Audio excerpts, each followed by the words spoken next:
I want to give the name of this game as Boom Chess. The reason for that is that there were 10 moves in this game which went boom. Okay, by Wesley So. It's a fantastic game, and you will have to guess at all those 10 moments whether you can do as well as Wesley So or maybe even better than him.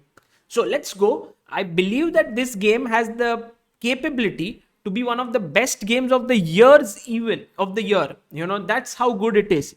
So Wesley So playing Levon Aronian in the preliminaries of Magnus Carlsen Invitational round 6 goes d4. Aronian plays knight f6, c4, e6, knight to c3, bishop b4, Nimzo Indian defense, queen to c2, supposed to be positional, but look how quickly the nature of the game changes. Knight f3, d5, very solid, bishop g5, h6, all standard. You can either take the knight or move it back. He went back, and now dc4. Also possible is to play directly c5, which is a fine move, but he took.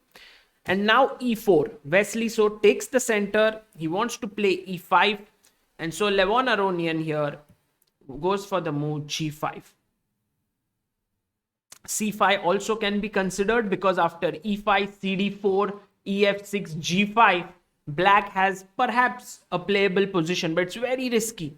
So instead of that, I think g5 is fine. Bishop g3, and now b5. Levon Aronian is playing with fire. He's first castled, then he's weakened his king a bit, then he's going to save this pawn. So very ambitious and non-compromising way to play. e5, and very important now to play knight h5. Notice that if you go here knight d5, then white can get a big advantage with the move.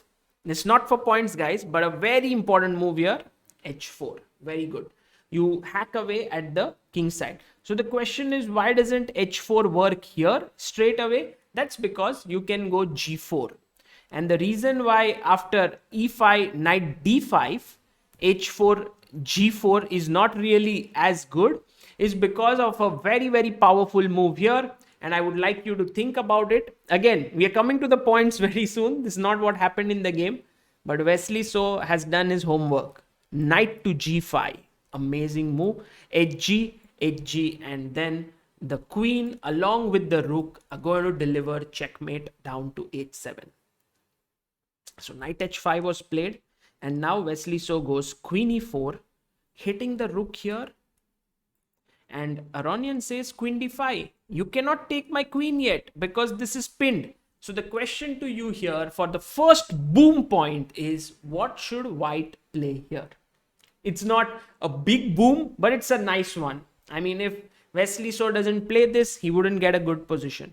So the right move is boom, queen to g4, attacking the knight. And if you take the bishop, then after hg3, the rook opens up and it's all over. So knight g7 was the only good move. And now bishop e2. And here Aronian had to play either bishop b7 or knight c6 to keep the balance and later break with f6. That is the way in which I think future games may continue. He went for the move f5, which looks so very natural. So now for the second boom point, what is the move that Wesley So played here? Now, if you fell for this e takes f6 idea, not good, guys, not good. e5. Look at this. The queen here is trapped. It cannot go anywhere, and this is already a bad position. That was Aronian's idea, but Wesley So goes boom, queen h3. And why is this a boom move? Because now you are threatening to take this. You cannot even defend it with king h7 because of knight takes g5 check. So g4 had to be played. And then queen takes h6, gf3, sacrificing a knight. First knight sacrificed, bishop f3, and now queen takes d4. Now time for the third boom point here. What did Wesley So play in this position? Now all of you who want to pick up this rook, not a good idea, because bishop c3 check, b takes c3, queen takes c3. The white king is also in trouble. The rook is hanging. If you play king e2, there is already queen d3 check. Things are not going his way. So very important here not to be greedy for the rook. And what's the move?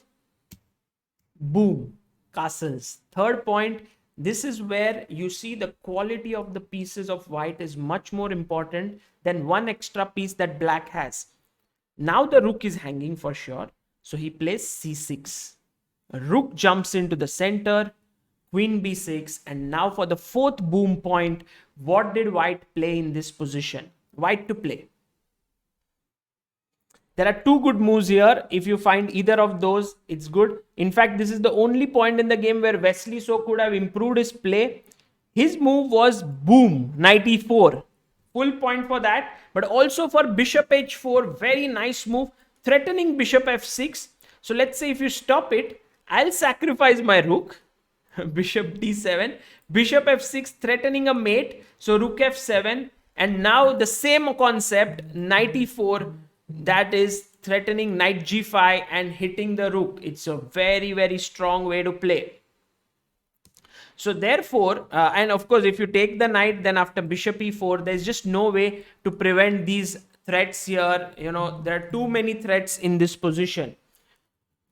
But Wesley went knight e4, again a very imaginative move. Aronian had to take it because the knight was jumping in to f6.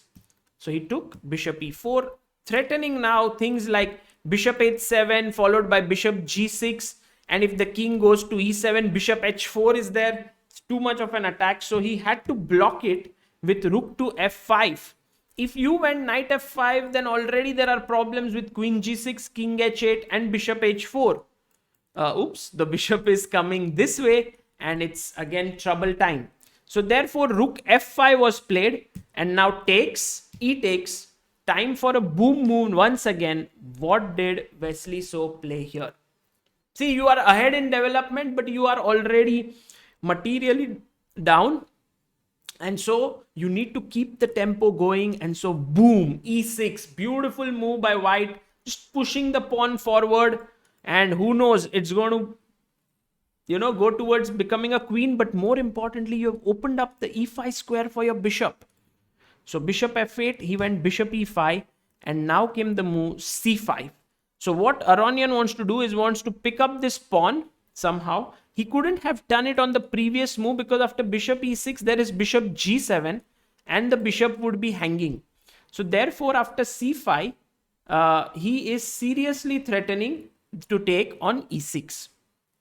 So here's your next boom question. This one is for the 7th point. What should white play in this position? What is the move? It's very difficult to actually make this move. It's very tempting to go for rook d6. It's okay. It's not the best move because of queen c7 and black is still holding on. The best move is boom, bishop g7. You exchange pieces when attacking is not a common concept. But after bishop g7, for the 8th point, what did Wesley So have in mind here? Come on, guys. It's the only winning move here. And he finds it. Just look at these black pieces all inside. And you have your rook well positioned. And therefore, the boom move is boom, e7. Well done for all those who found this move. e7, fantastic move. Loved it. And now you can take the queen in both the ways, but it loses to queen, check, and pick up the bishop. So therefore, bd7 to stop it. Queen h5, cool move, threatening to queen. Queen c6, stopping the queening. And now came the boom move once again. For your 8th point, guys, what do you play in this position? Try to come up with a boom idea again. So one thing that you might be thinking of is to take here, but after knight d7, e8 queen takes, takes, the position is not so clear. It's around equal. Therefore, you have to bring your last piece into the game. Why do you want this rook to sleep? It's a very, very important concept in attack. Bring all your pieces into the game. Now threatening to queen, rook fe1 is a boom move. Well done all those who found it. Bishop e8, the rook swoops in, knight a6 for the penultimate point, guys. Now, the rook is threatened, maybe not really right now. The bishop cannot take the queen because it's pinned. Yet, white also can't do much because the bishop is protected by the queen. The rook is also protected by the queen. But you can feel that the queen is slightly overloaded. So what is the boom move here? Boom! Rook e6. What a move by Wesley. So he has sacrificed 2 knights. Then he was sacrificing a queen. Now a rook. Unbelievable. If you take it, of course, it's going to lose after queen e8, maybe king h7, queen h5, bishop h6, and you can do several things. Maybe just queening is the simplest way to win. Stopping your back rank mate here, and it's all over. So queen d7, smart move by Aronian, because now he wants you to take on d7 so that he can pick up the queen. But Wesley took on a8, knight c7, and rook d8 back. The knight took here, rook e8 check, and knight f8. And now the final boom move in the position, guys. What do you play here? White to play and win. 10th point. What did Wesley do? Well, you really don't want to go into this position, which should be winning as well. But you can finish him off instantly with rook f8. Well done. Bishop f8 and e8 queen. You see this d1 square is covered. Cannot come here. This queen is also doing a good job. So basically white played rook f8 and Aronian resigned this game. In 33 moves, Wesley So managed to create a gem of a game. A brilliancy, an absolute brilliancy. Well done, Wesley So. And I would say this is one of the most exciting games that we have seen in 2021. This is Sagar Shah signing off. Bye-bye.